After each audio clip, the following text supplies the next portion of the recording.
লক্ষ্মী পূজাকে সামনে রেখে অবৈধ নেশা এবং বাজি বিরোধী অভিযান চালায় এনসিসি থানার পুলিশ। এই অভিযানে প্রচুর পরিমাণ শব্দবাজি এবং অবৈধ বিলেতি মদ উদ্ধার করতে সক্ষম হয়েছে পুলিশ। এর পাশাপাশি যে সমস্ত ব্যবসায়ীরা এই অবৈধ ব্যবসার সাথে জড়িত ছিল এমন মোট 11 জন অভিযুক্তকে গ্রেফতার করা হয়েছে।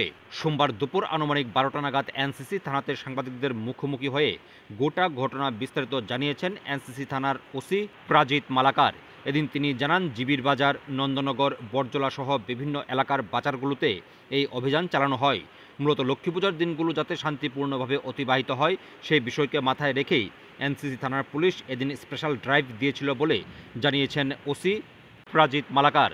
পাশাপাশি সমস্ত অভিযুক্তদের বিরুদ্ধে আইনি প্রক্রিয়া গ্রহণ করা হয়েছে বলে জানিয়েছেন তিনি। লক্ষ্মী পূজাকে সামনে রেখে আমরা একটা স্পেশাল রাইড করি আমাদের এনসিসি থানার বিভিন্ন এলাকায়, এবং এতে আমরা মোট 117 বোতল ফরেন লিকার বোতল সিজ করি এবং 120 প্যাকেট সাউন্ড প্যাকেট সিজ করি এবং মোট 11 জনকে আমরা প্রিভেন্টিভ সেকশনে অ্যারেস্ট করি। তাদের প্রত্যেকের বিরুদ্ধে আইনানুগ ব্যবস্থা গ্রহণ করা হয় থাকবে। মোট 117 বোতল ফরেন লিকারের দাম প্রায় 30,000 টাকা মতো হবে এবং সাউন্ড প্যাকেটের দাম অনুমানিক 25,000 টাকা হবে।